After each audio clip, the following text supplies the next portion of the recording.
Well, we have finally come down to the last act, which, like the fourth act, is all in one scene. But we're not going to finish it. There'll probably be 2 more talks. Next time we'll finish and get into the topic, the theme, and we'll finish up with the theme the time after. And then we're going to do Antony and Cleopatra. All right, let's begin with reading. And let's read from the beginning of Act 1 down to about around 103. Scene 1. From the first line down to where Ariel leaves and right before Gonzalo's speech.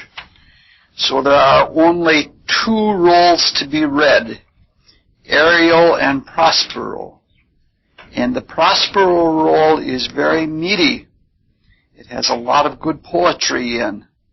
So, who would like to be Prospero?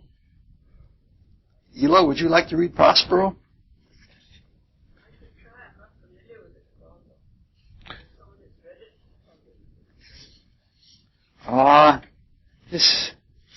Yeah. Act 5, Scene 1. All right, who wants to be Ariel?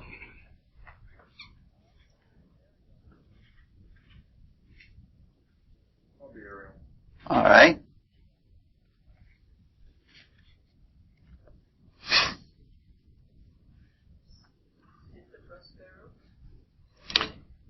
Yes, with his magic robes. Now does my project gather to a head. My charms crack not. My spirits obey. And time goes upright with this carriage.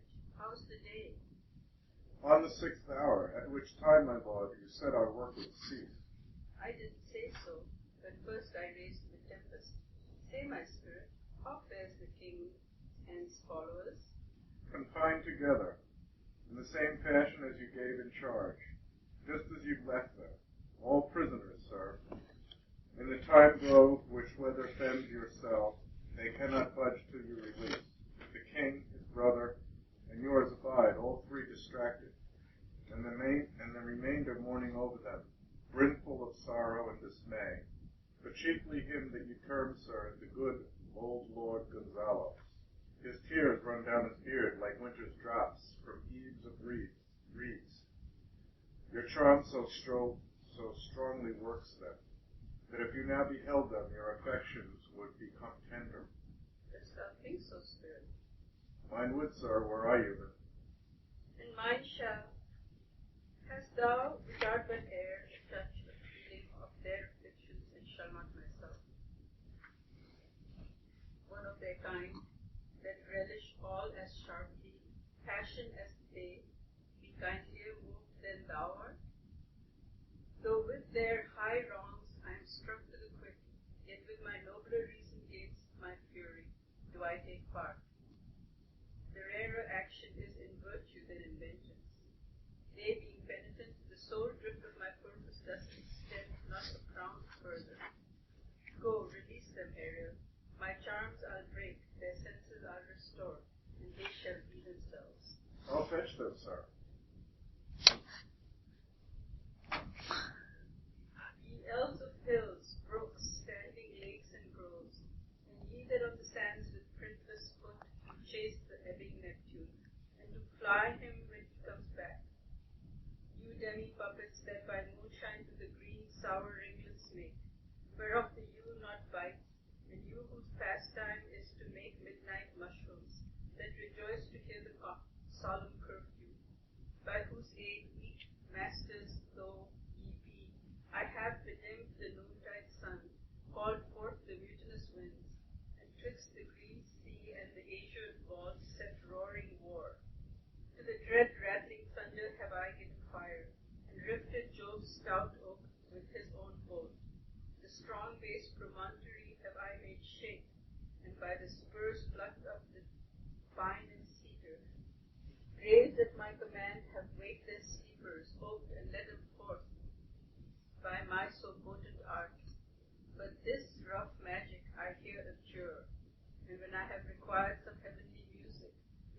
now I do, to work mine end upon their senses that this airy charm is for, I'll break my staff, bury it certain fathoms in the earth, and deeper than did ever plummet sound, I'll drown my book.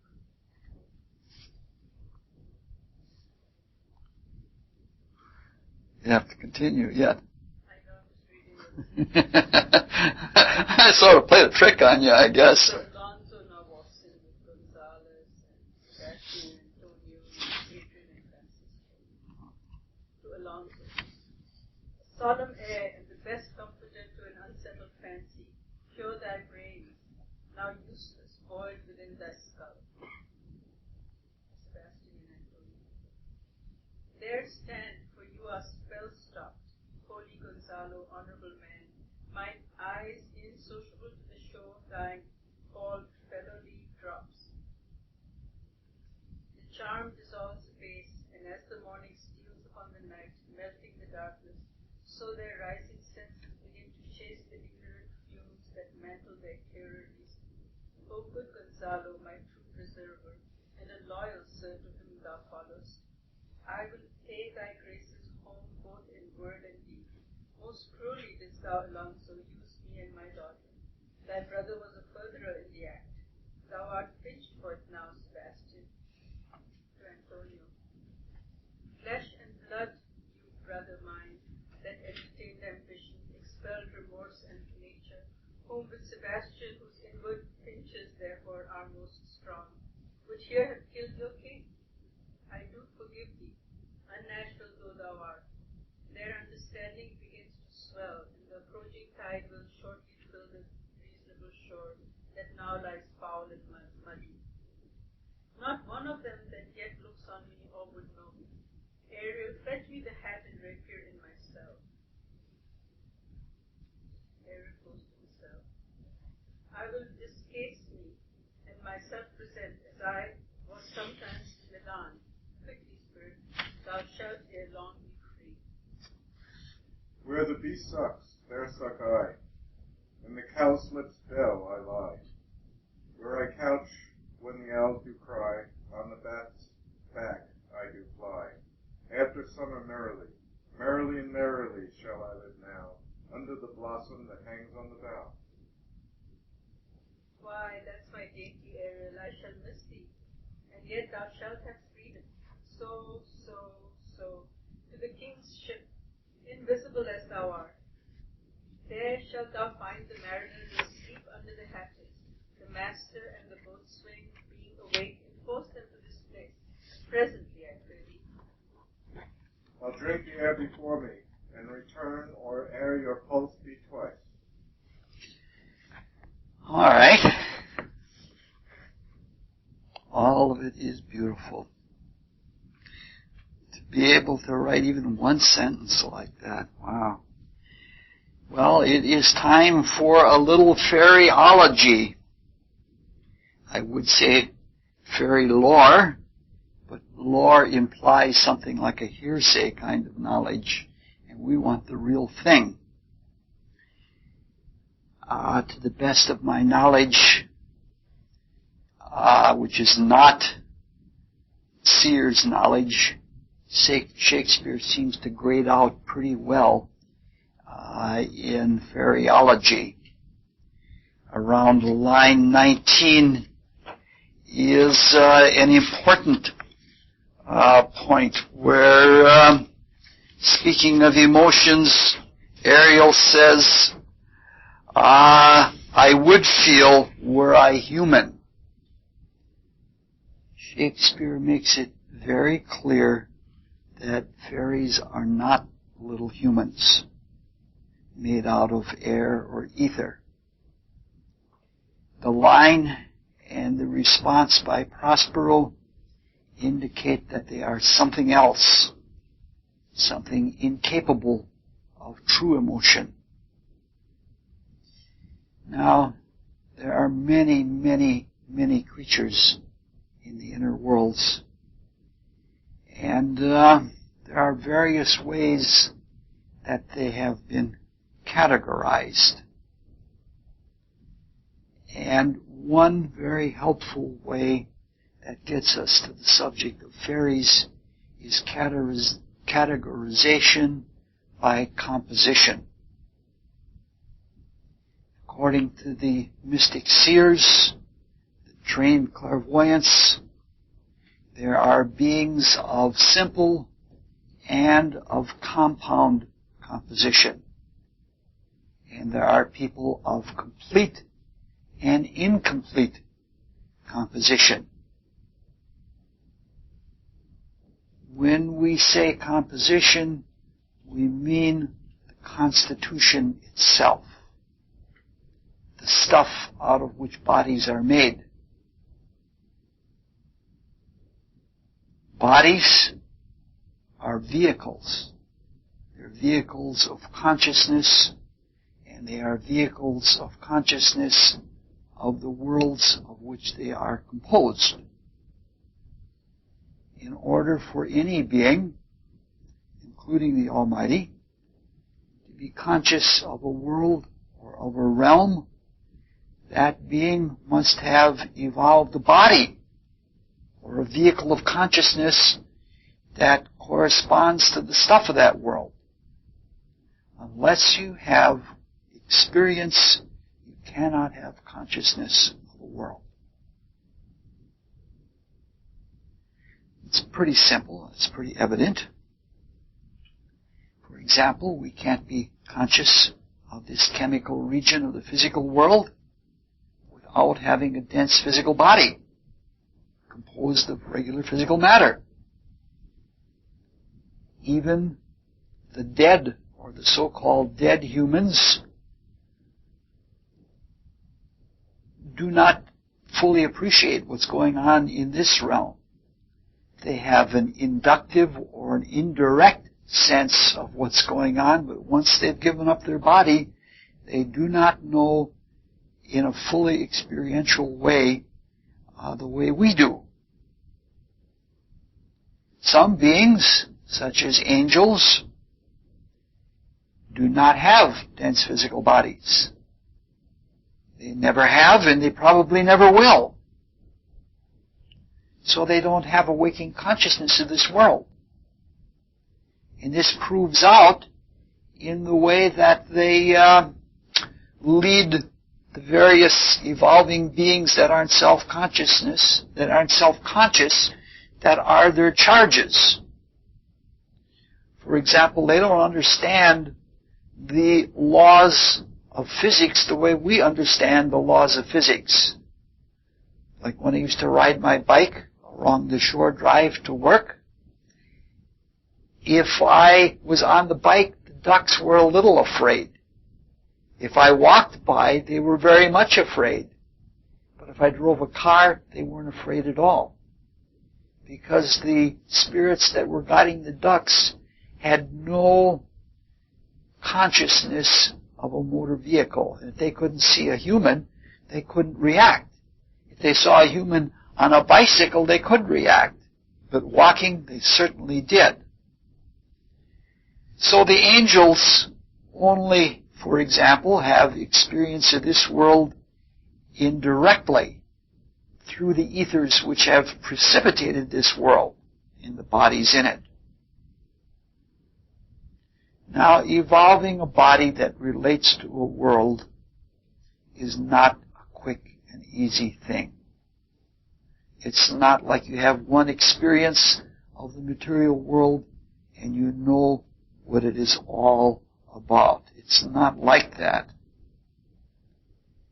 Our spiritual being is divine, and being divine, it is highly intelligent.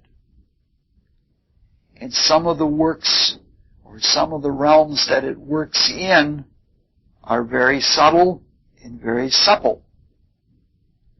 But even in those realms, because the experience of them is new, it takes a long time to wake up and be able to build something out of that substance.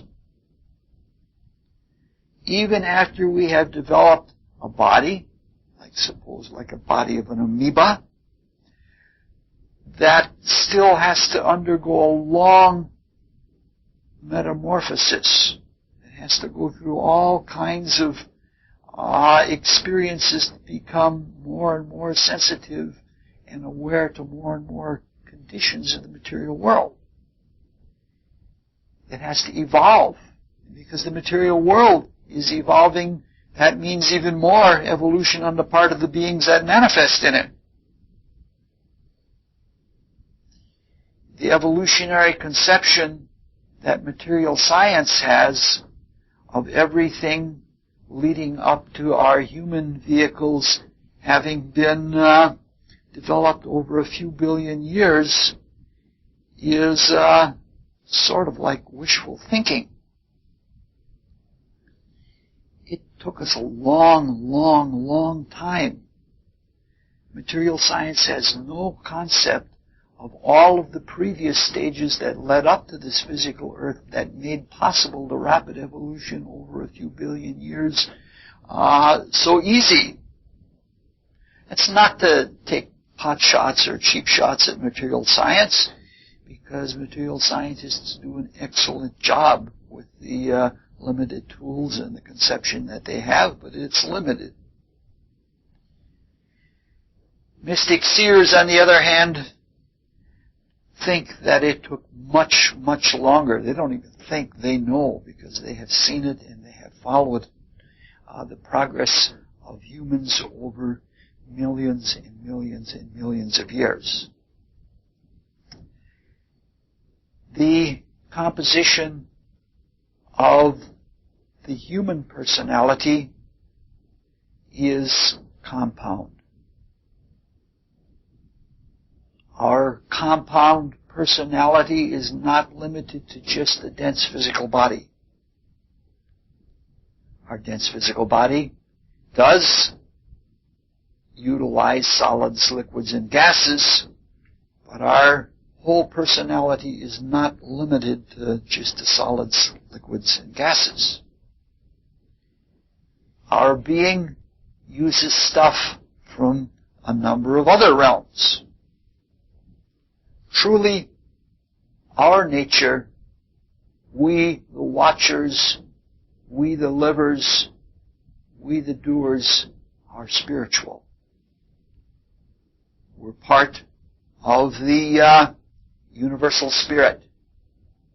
Each of us is a self-conscious focus of the universal spirit. Our focused human spirit has a mind, and it interpenetrates that mind, and it works through it, it focuses it, it creates and experiences thought, and it experiences the truth that inhabits thought. This mind, which is very, very early in its development, interpenetrates our auric desire body.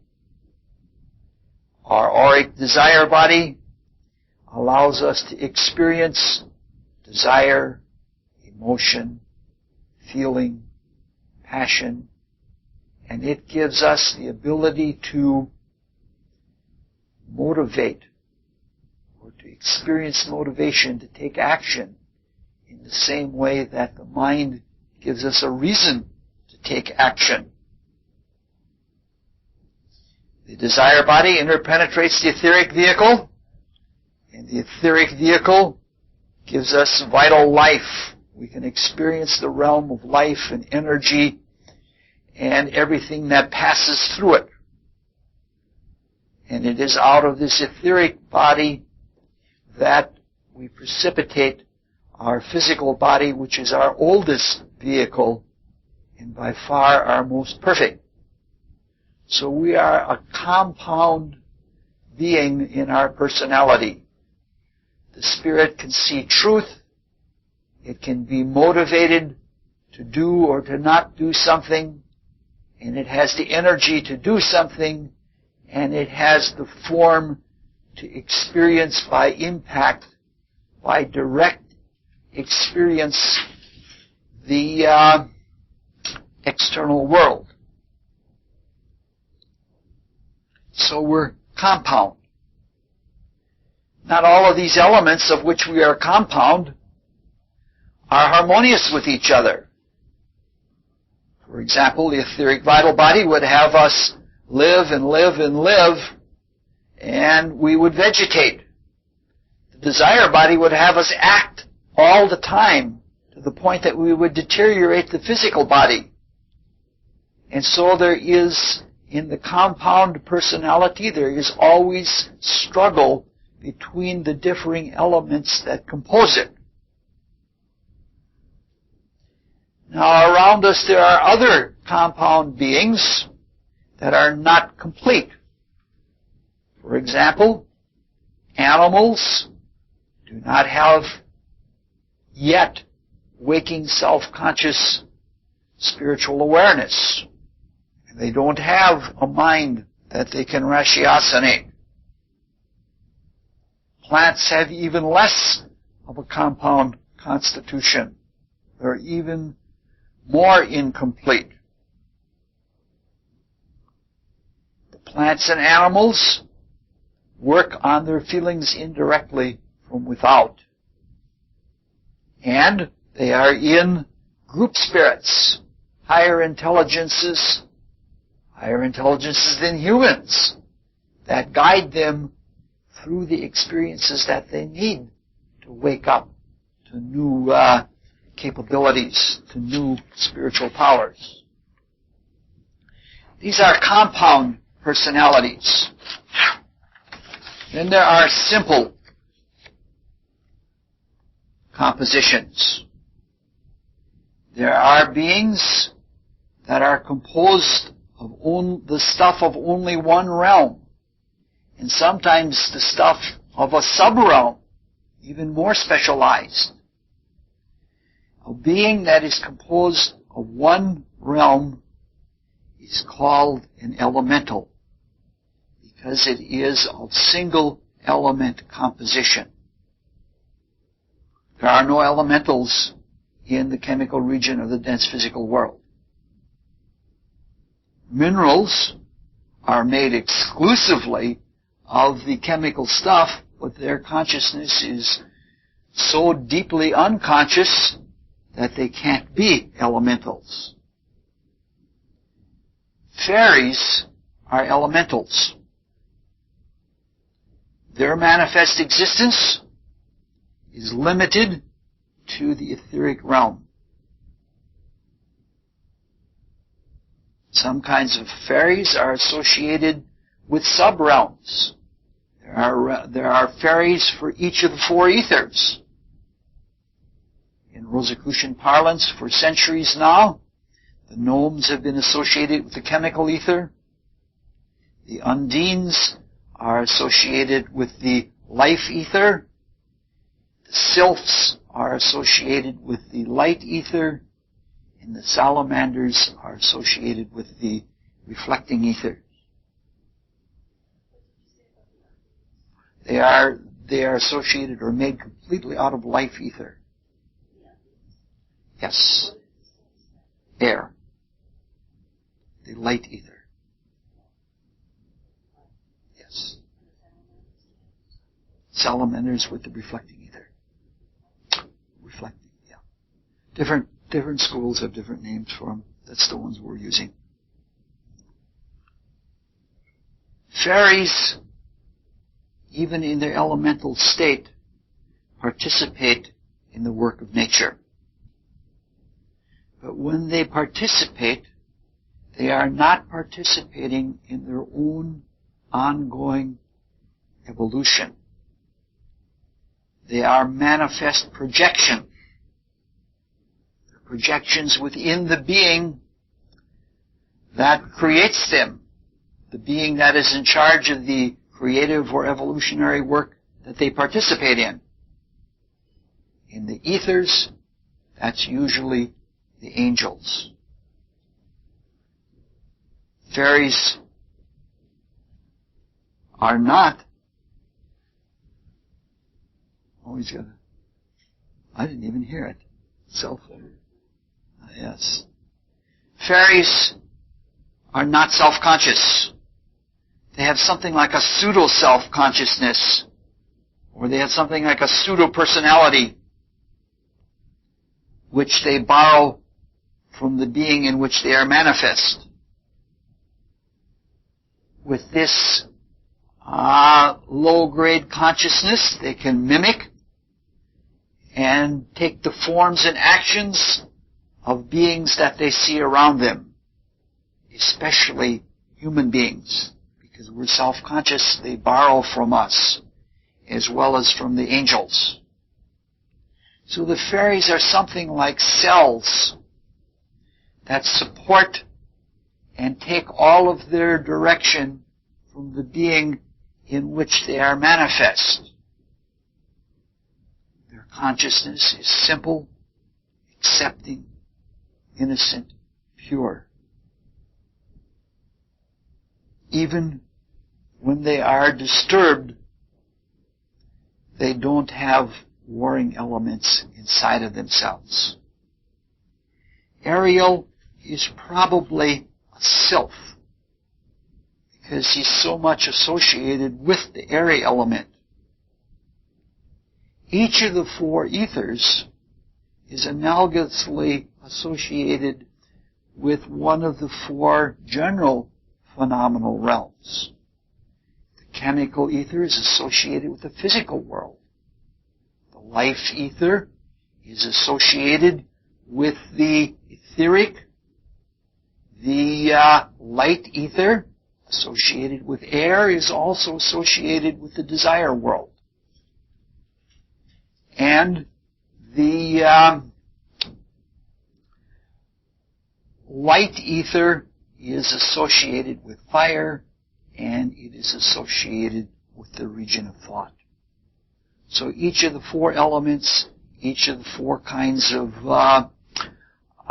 ethers is related in it's as above, so below. There's this analogous maintenance of unity throughout creation. Mm-hmm.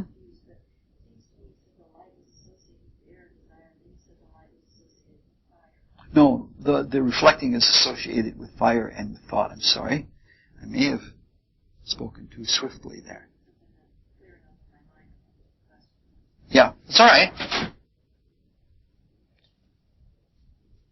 So Ariel is related to the airy element, to the light ether, and indirectly to the emotional desire world. This indicates that the character of Ariel is consistent with his designation. And it means that Shakespeare is very consistent in fairyology, if not completely cognizant. Shakespeare is also correct in associating the nocturnal work of fairies, because they do not like working when the ethers are too much excited by the sun. They are associated with the nocturnal activity of Neptune. And it shows that Shakespeare clearly understood astrology and clairvoyance and all the things associated with Neptune. Shakespeare also knew that they liked to dance and that they participated in the wars of the elements, such as when there's a storm. Some seers, such as Max Heindel, claim that when there's a storm, the undines and the sylphs fight over the raindrops, because they each want control. The undines want to bring it back to earth in the whole watery element. And so truly there are wars among the elements. And finally, Shakespeare is correct in showing that sylphs at least cannot emote. They can pseudo-emote or inductively emote, especially since the light ether is indirectly associated with the desire world, but they cannot emote directly. It's amazing, like if you read modern books on spiritual philosophy and spiritual science and the findings of seers, and then go back and read Shakespeare, it's very rare that he is off. So he grades out really well. Now, this is going to be all side trips all night tonight, but that's what we're doing. While we're on the topic of emotion, there is one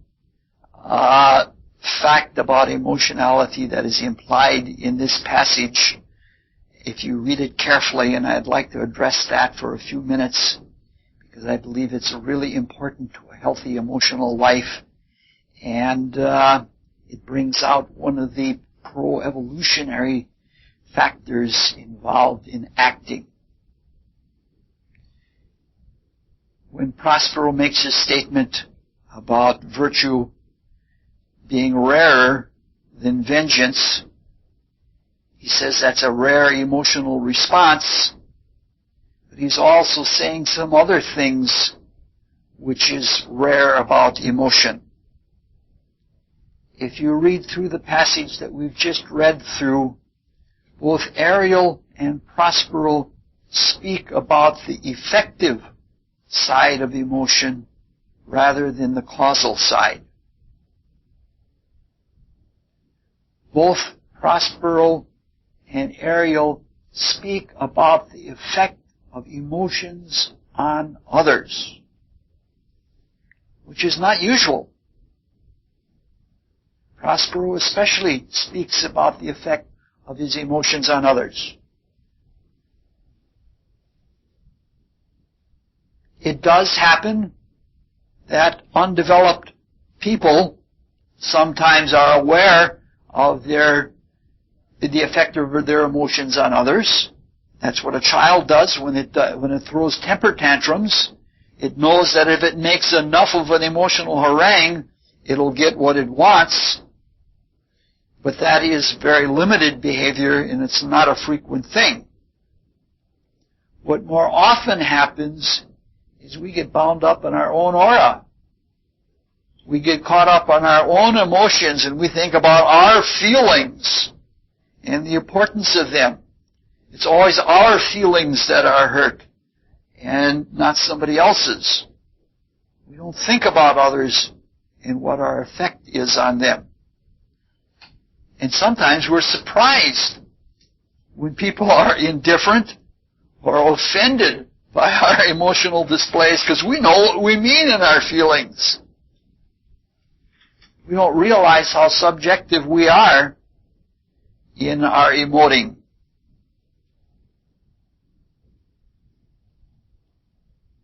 Usually, it is an advanced individual, someone who has suffered the consequences of his or her own emotions and that has deliberated on that suffering, that thinks in terms of emotional effect. Sometimes it's the sign of somebody that retrospects and feels how it felt like for the emotions to come out. Now, both of these reasons may show Shakespeare's aptitude in understanding the effective side of emotions, but I think in his case there's probably another reason. And that reason would be experience gained from objective acting. Some actors are subjective. They can draw the audience into their subjective little world. Sometimes they are successful because of the strength of their emotions. Sometimes because they have the limelight and full attention focused on them. Even when someone is successful, in almost all cases the repertoire is very small. And most usually it's the same character over and over again. John Wayne seems to have been that kind of actor. He was fortunate that there were enough people that wanted to see that same character all over again, and he had a very good career. Most actors, however, have to become objective. They have to come outside of themselves, and they have to project into the role, which becomes the object of their emotional attention. Now, this is often a difficult thing. We're not easily outward, and we have to grow into emotional objectivity. But if you're in ham and egger, if you're a professional actor, your livelihood depends on it. You can only bomb so many times and hope to get another role, or hope to get audiences. Thus, through experience, an actor develops an emotional understanding whereby he or she knows the effect of the emotions on others.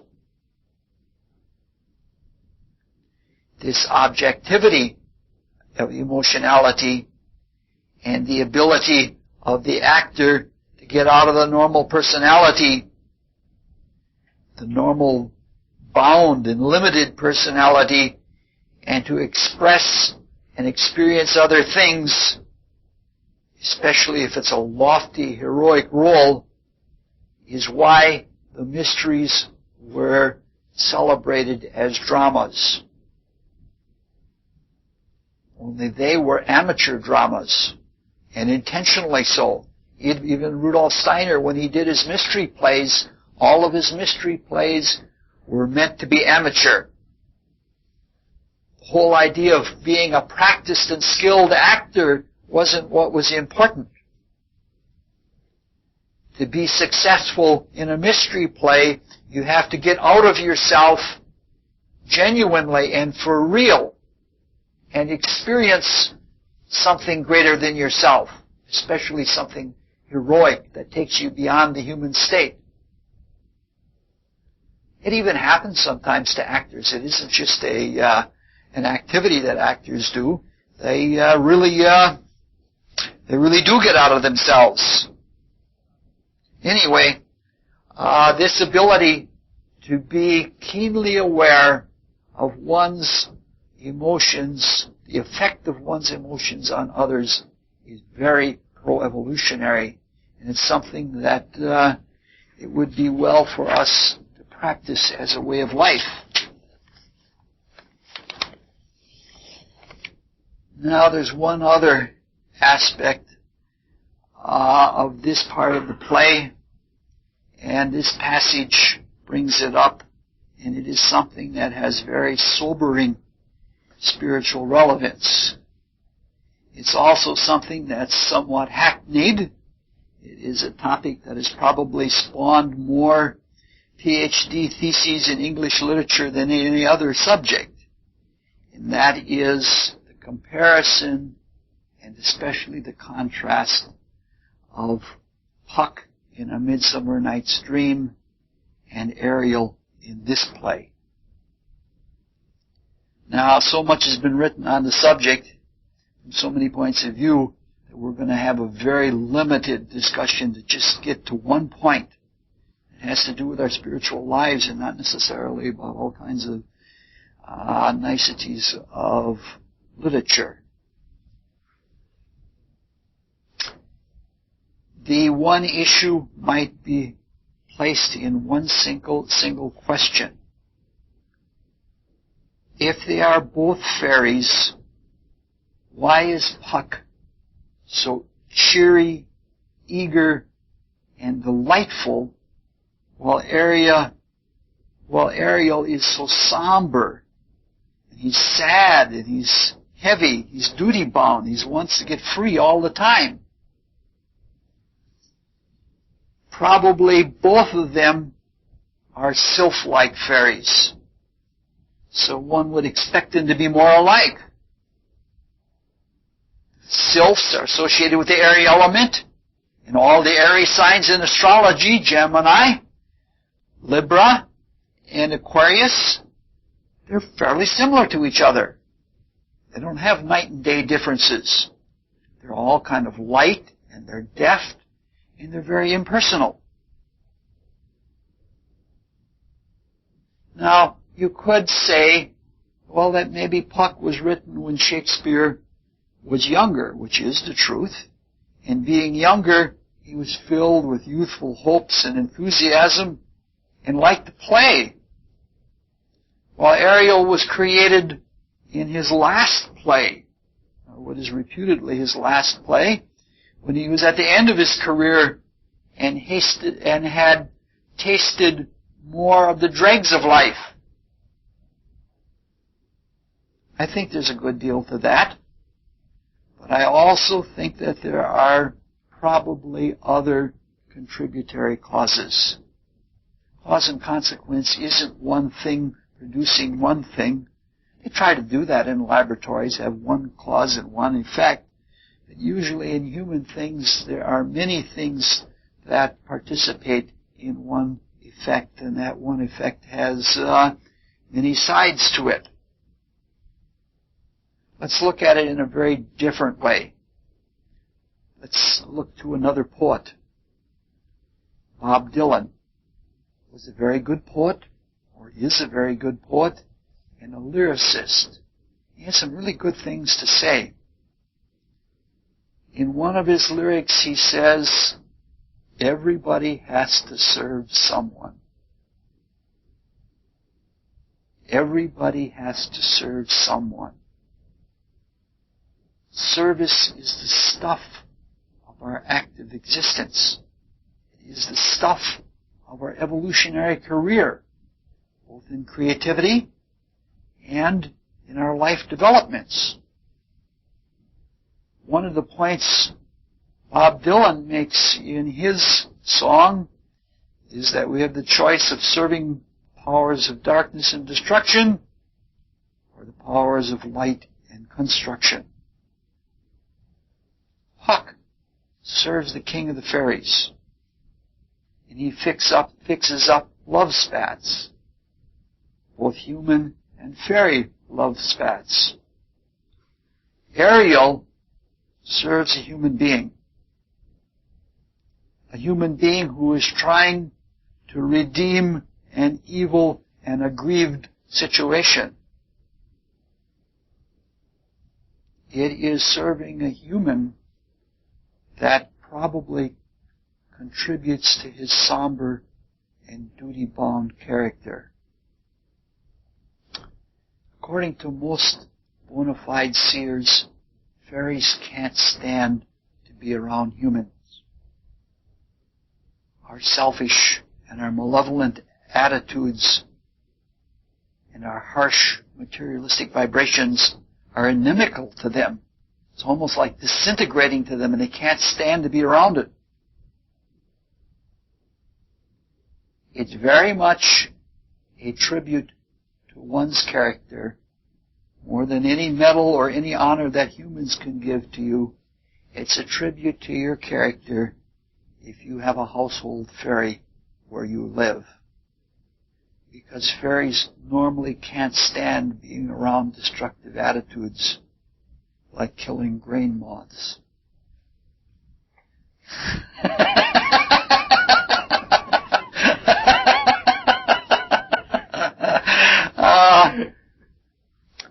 Usually, it's only innocent little children that can be around them. I don't know if I got a copy or several copies out here, but there's a wonderful book called Fairies at Work and Play by Jeffrey Hodson, who was a magnificent seer and a very good human being. And he reports different kinds of fairies in different kinds of situations. And sometimes just on a little side statement about them, you get an insight into how much he knew about things. And this is something that comes up repeatedly, the fact that fairies can't stand to be around nasty human beings. Prospero is a very good human being. Advanced and powerful, such that he can control Ariel, but a human being nonetheless. And he even speaks in the area in the passage which we've just been reading, he even speaks about struggling inside of himself. Also, what Prospero does is he asks Ariel to work with some very unpleasant people. The nasty drunks and the even nastier aristocrats. And he must find these people at least as unpleasant as Prospero does, especially with that innocent quality that he has.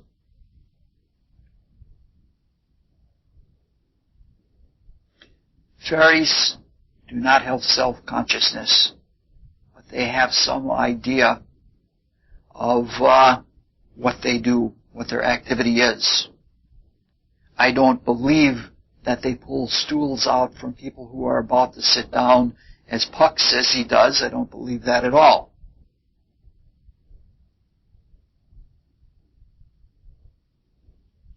But I do believe that they are involved in the activities, biological activities such as cramps. That's believable to me. Apparently, the salamanders revel in bursts of fiery energy. They love making thunderbolts. And they love exploding volcanoes. It's what they live in. Experiences like that. But I doubt whether they like discharging gunpowder or whether they like doing suicide explosions or whether they like making flamethrowers work. But like it or not, since they serve the forces of nature, they have to do it. They are agencies of nature and of destiny. And we, as creative free agents, assign them work to do. It's bad enough that we force children into warfare. Those children may have paved the way for it in their past lives, but innocent fairies, to ask them to do very, very nasty things, all our dirty work, is a very unreasonable thing. Were I Ariel, I would be sad too.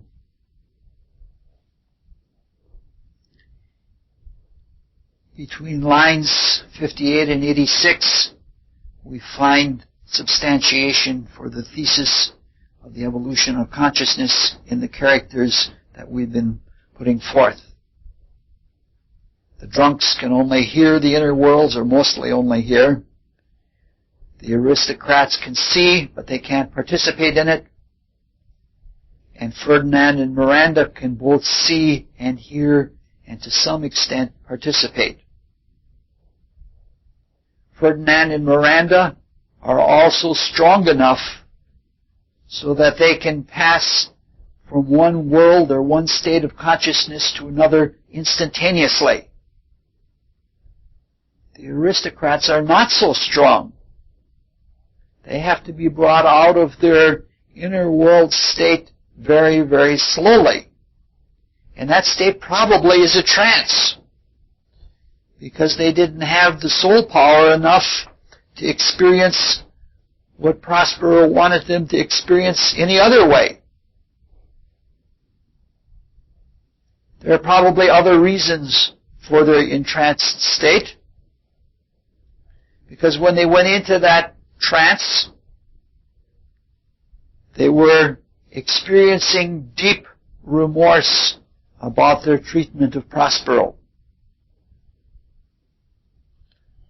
They may rue and regret and repent their past actions, but there's nothing to indicate that they've really changed, at least not as Leontes changed, who repented over many years, 14 years in A Winter's Tale.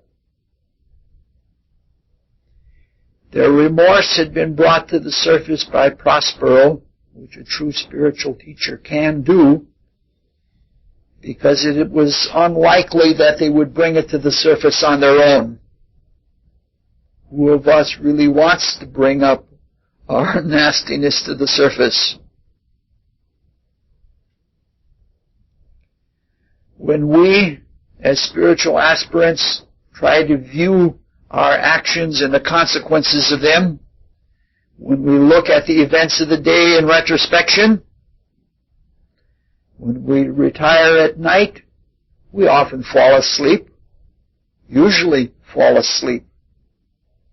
And we usually fall asleep right at the point when we have to face something that we don't want to face. A deed or an attitude that it is just too hard for the lower nature to want to admit to.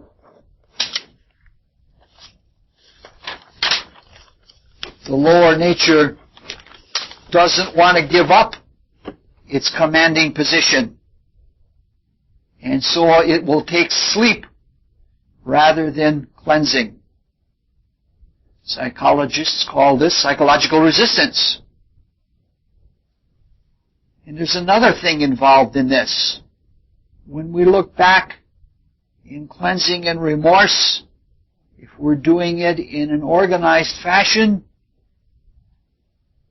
the backward looking, the going from effect to cause, which is the effect of another cause, and going back in that way, it lifts us out of the body by going backwards. Hypnotists know this. When they're taking somebody out of the body, they count backwards. When they're bringing them back in, they count forwards. Or if they have those little wheels, those with the spirals on them, they spin it one way to put a person into a trance and another to take them out of the trance.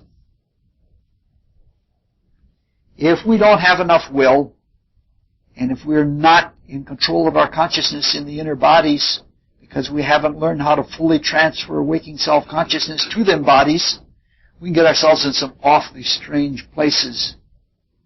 I had a situation a few years ago that I was retrospecting the day, and all at once I was on the side of a hill looking down, and there was a river, and it was all beautifully green, and it was a smooth surface river, and on the other side of the river, coming along the hills on the other side and down to the water, was a herd of cattle.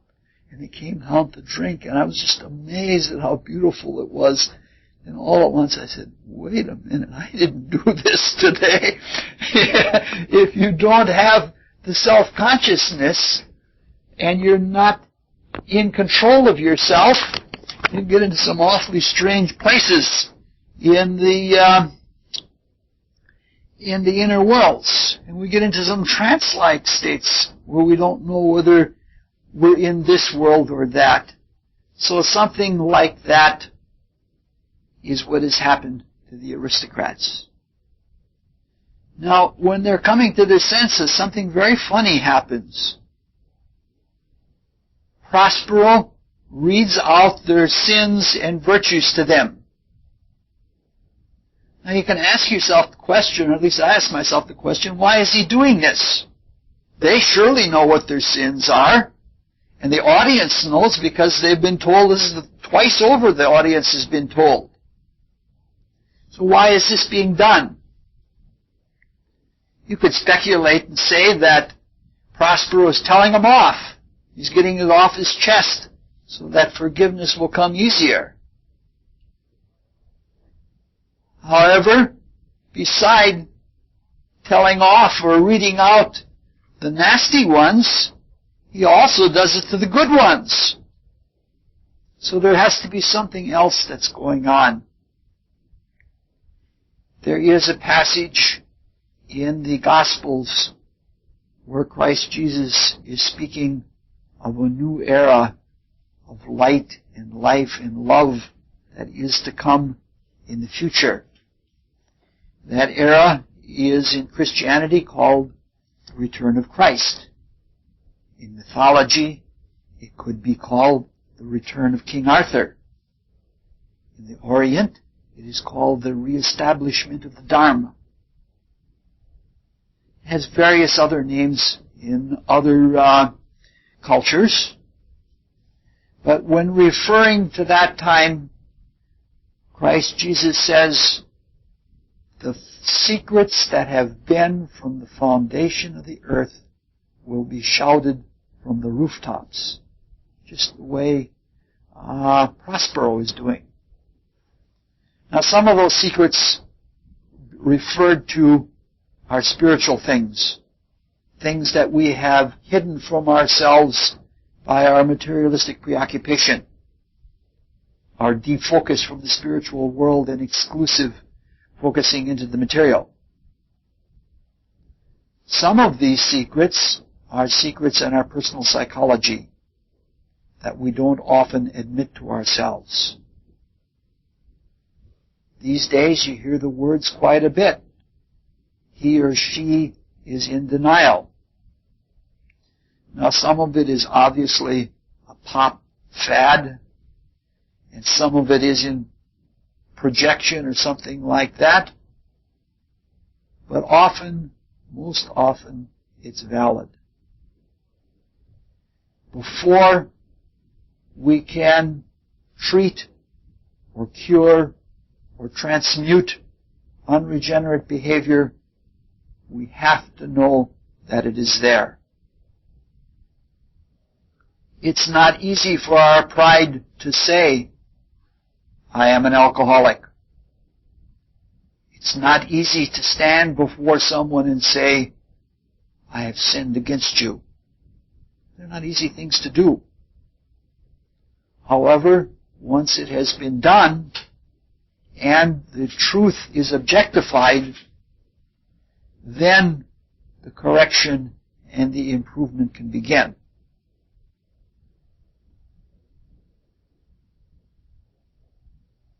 It's best if we can do it ourselves, if we can discover and objectify our own sins. But usually stubborn egoism doesn't allow that. So the self has to find other ways to bring it about. Sometimes they're Freudian slips for public exposure to objectify things, and sometimes it's even public ridicule. If our pretensions are too great, or if we're too hidebound. Apparently it is something like this that Prospero is doing. He started the remorse for a healthy process, a healing process, and now he is reinforcing that with an objectification to them. And then the forgiveness can begin after that. He's not just telling them off. Though telling somebody off isn't always bad. It's often a self-indulgence. But there have been a lot of times in life that I've been told off and that I've been scolded, and it has been much to my benefit. Good friends tell us what we need to hear. And if they don't, so-called enemies will do so. And when they do so, it'll be with sauce, or it'll be with gossip or something like that. When the objectification has been done, then Prospero stops. Because if you continue, it feels like somebody's ragging on you or somebody is nagging after you. Wants to bring it to the attention, and then you can go on with the work. In all of this, Gonzalo remains awake. He has a very tearful compassion for everything that's going on all the way through. And this reinforces our view of him as being a Jupiter-like person between the social human being and the spiritual human being, between the social planets and the transcendental planets. All right, let's read a few more lines. Let's read 50 more lines. Let's read from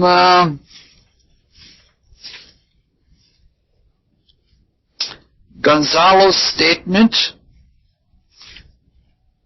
down to the long statement right after Alonso that Prospero makes, but we won't go through the long one. So we need a Gonzalo, a Prospero, a Sebastian, and that's it, I think. All right. Well, and Alonzo, yes. Who wants to be Gonzalo? Mark, you want to be Gonzalo? All right. Prospero. Bob will be Prospero. All right. Troy, do you want to be Alonzo?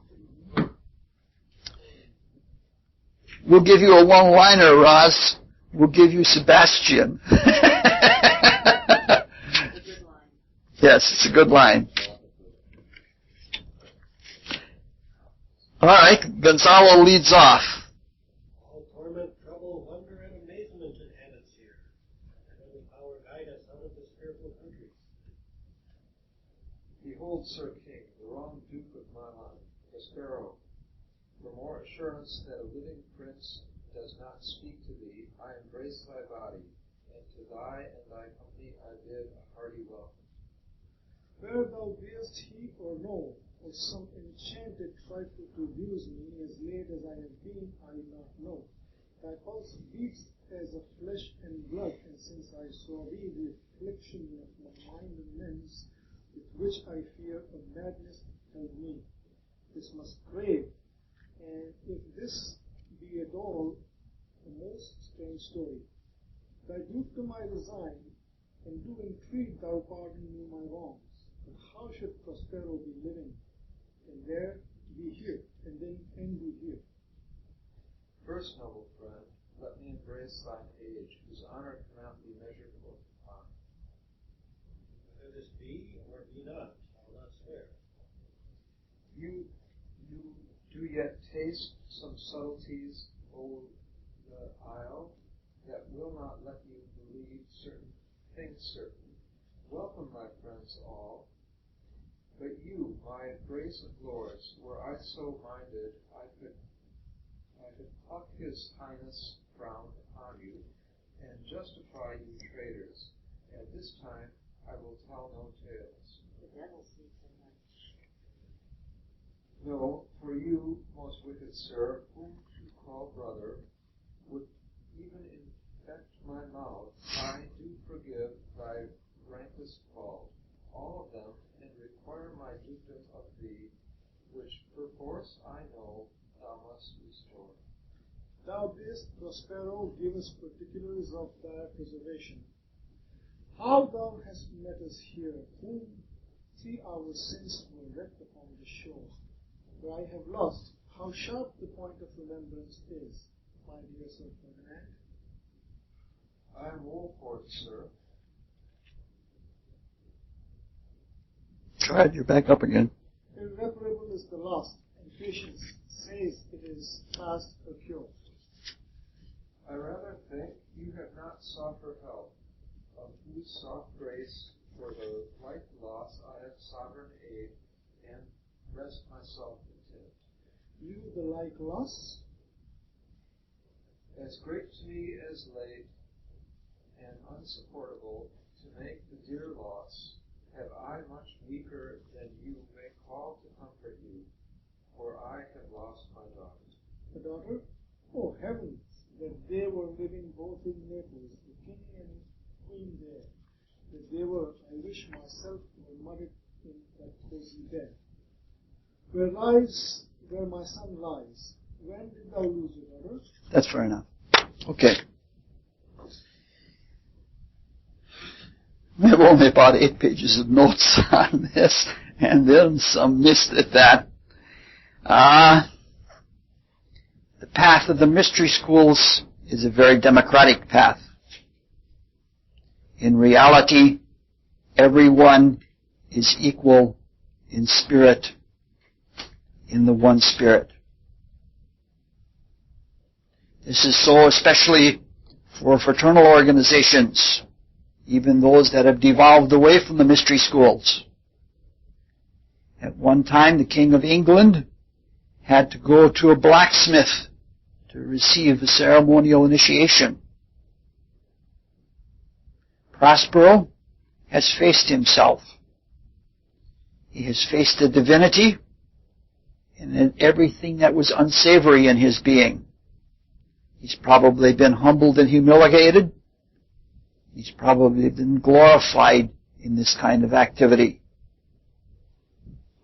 He knows what he is before God and before himself.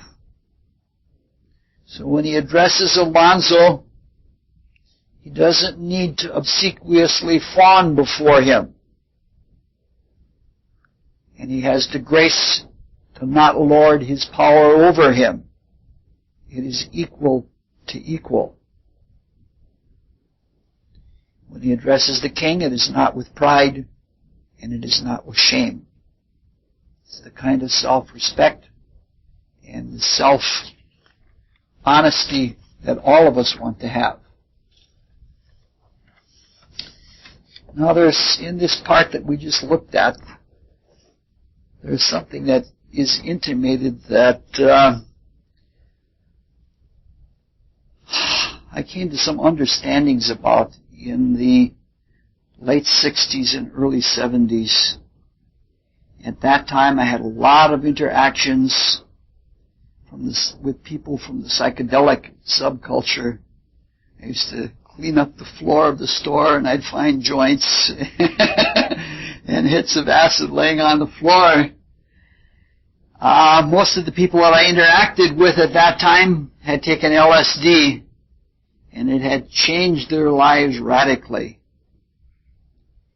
Earlier, a few years earlier, I had taken drugs, but by the time when I had these interactions, I was well established in mysticism. And in that establishment, I aspired to purity of body and of consciousness. And I wanted nothing to do with anything that interfered with or controlled clear consciousness. I wanted to be free, and I didn't want to depend on anything outside of myself. And I had an especial dislike for external agencies that altered consciousness and then brought in their own character. Most drugs do that. They skew your consciousness in some way or another. In any case, these interactions with the hippies produced some lively discussions. We were both interested in the same things. They had had real inner experiences. And they valued those inner experiences quite highly. And they didn't like the idea of losing or giving up or being told that they were slightly tainted experiences. And after a number of discussions like this, because it always came up in conversations, there was an argument that the advocates of psychedelics brought up that was curious, but it was terribly frustrating. On one hand, they were convinced from experience that there was another reality. And at the same time, there was a questioning of that state of reality. No matter how much more real that other state seemed, it was still questioned. It was as though the unnatural drug state that was visited on the person was done in such a way that it caused a doubt of natural reality in anything. In these discussions, because the experiences that everybody had had were undeniable, but they were also impossible to objectify, even though it seemed so true, there were tendencies to express things in a very subjective way or with a very strong relativism. People would say, it's all how you perceive things. You do your thing and I'll do mine.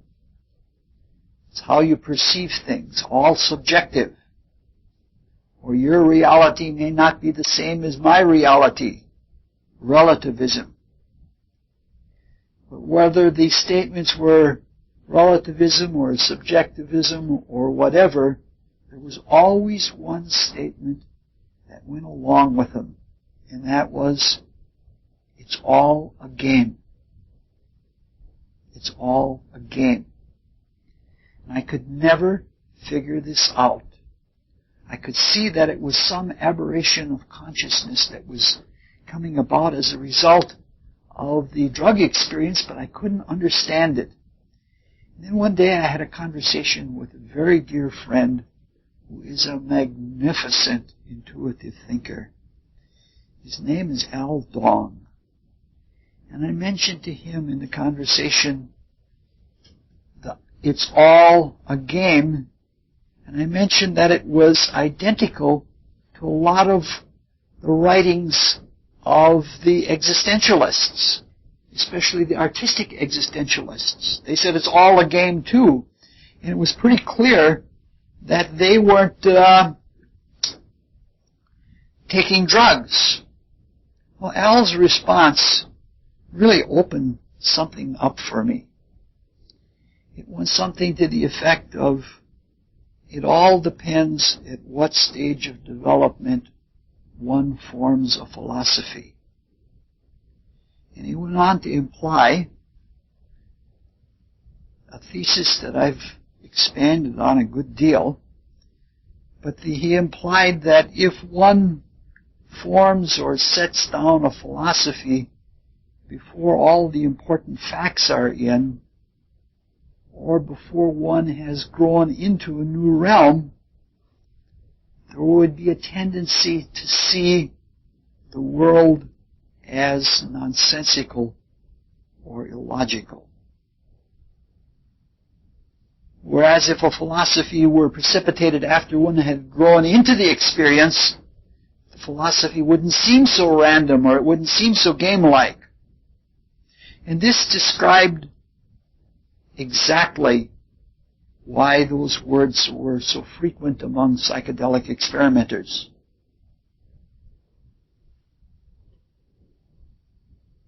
They had had otherworldly experiences and were exposed to a world that was much larger and deeper than was normally experienced.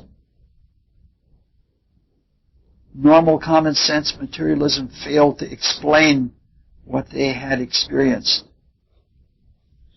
It seemed much more real than ordinary life. However, they hadn't experienced it enough to have grown into an understanding of it.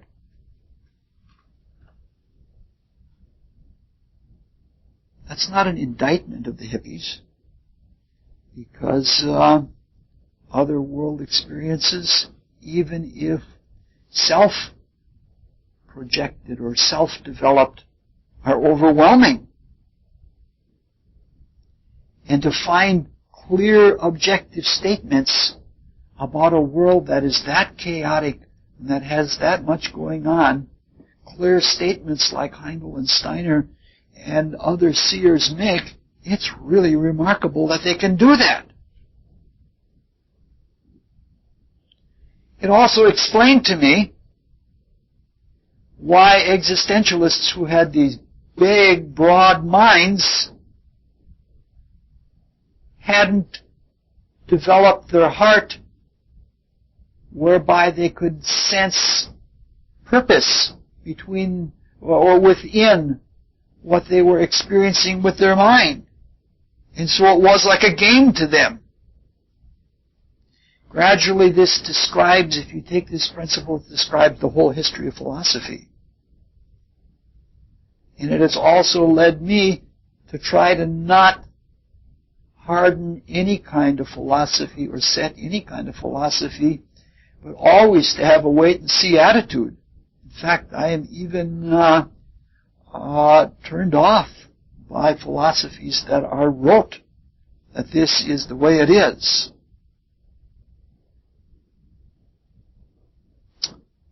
This is the kind of thing that the aristocrats have experienced. They're all shook.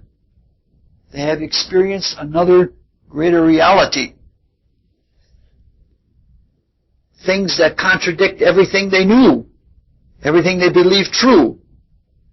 Alonso says outright he fears madness in himself. And even good Gonzalo says, I will not believe anything. So they're asking the question, what is real? Or what is reality?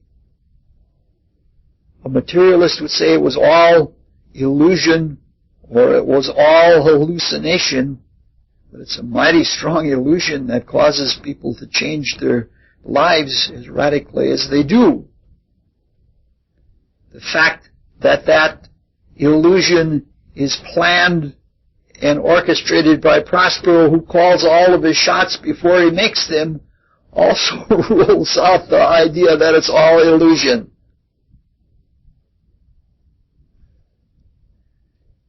It's quite a testimony to the skill of Prospero that he brings people to these experiences in such a way that they don't jump to conclusion. They're all befuddled, but they haven't jumped to any conclusions. It hasn't been a game for them. And it is also testimony to the fact that he is indeed a Hierophant, because everything he does is based on moral growth. All the great spiritual teachers, their primary teaching was moral. They didn't teach us how to make atomic bombs or how to feed ourselves or any of those things. They could have, but they realized that what we lacked most was the character development in moral and ethical things. And Prospero does everything with that end in mind.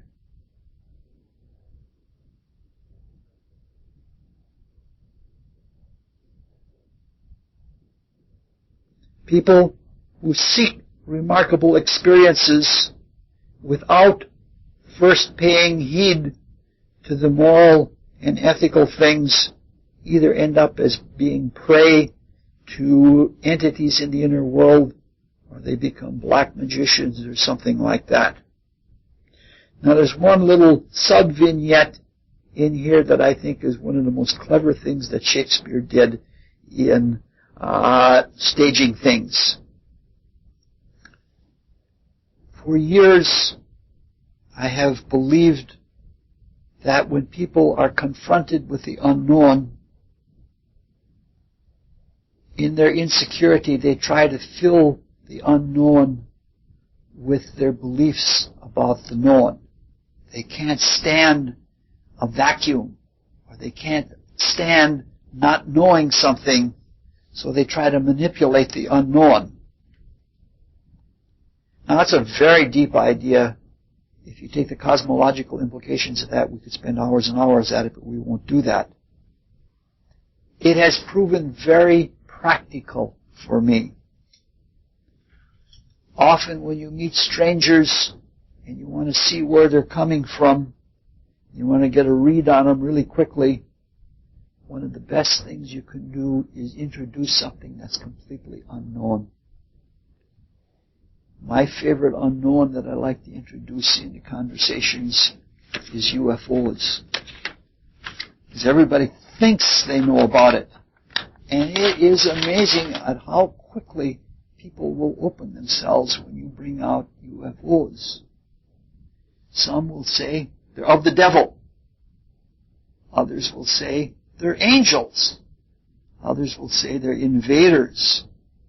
You know, all those kinds of things.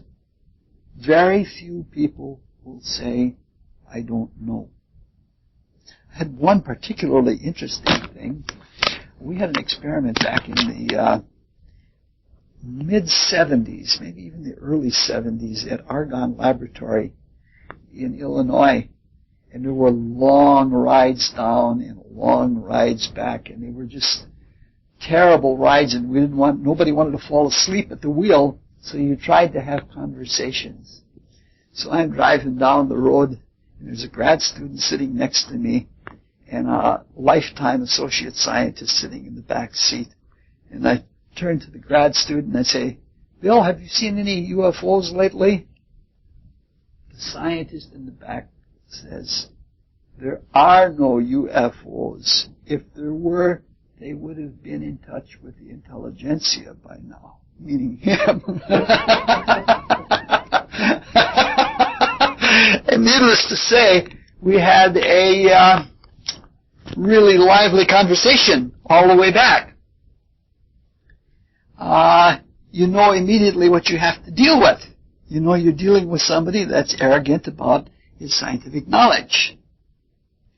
Now apparently Shakespeare was on to this, because when confronted with the unknown, Sebastian says to himself in an aside that Prospero has a devil working through him.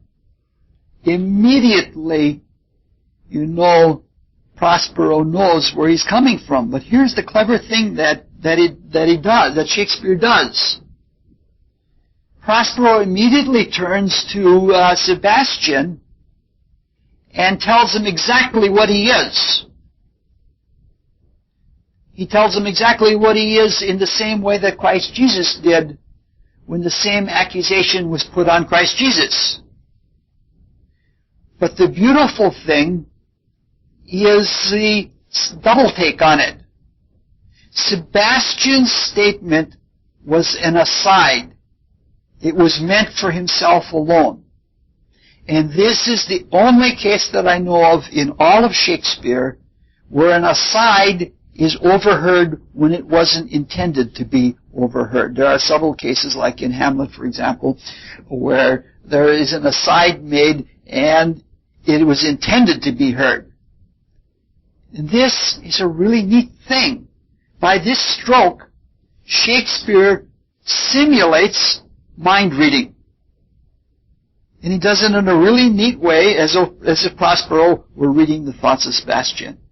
All right, next time we'll finish the running commentary and we'll begin on the theme discussion, and we will surely be over by the time after next.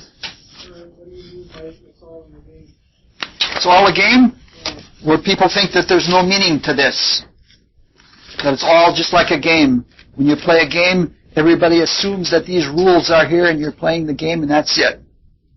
But there isn't any real meaning to it. I thought maybe that it was what I got out, or when you brought it forth, was that it was almost a subconscious response, an unaware response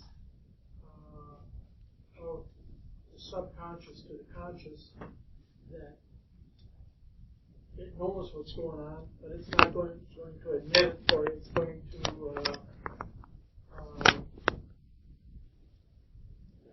play this jousting game back and forth between what it knows is right, or what it now knows is there, and what it has to deal with, and how it will deny it. A game of denial within versus a game of... That may be, but most of the conversations that I had with the hippies, I've had very few conversations with existentialists like that, but most of the conversations I had with hippies that took psychedelics, they were being real earnest and honest about it. They felt it was all just a big game. Right? Yes. Life, including what would be called a... Yes, one cannot take it personally, and having a gaming spirit in that way is a good thing. But to say that there is no meaning or that there is no intent behind everything that we participate in is obviously a very, very great error. And it's what happens when you're not fully into the realm that you're trying to work with. Yeah, I know it was too long and dragged out. No, I'm just wondering what choice does that poor average guy have if they're not involved in mysticism and occultism and that? They're protected like innocents. And they have simple religion. They're told in very simple-minded ways that all they have to do is, like I was taught in Sunday school when I was, you're supposed to love everybody. And they may not live that way, but it's there working on them, and eventually the simple people will come to expect or to understand deeper and greater things.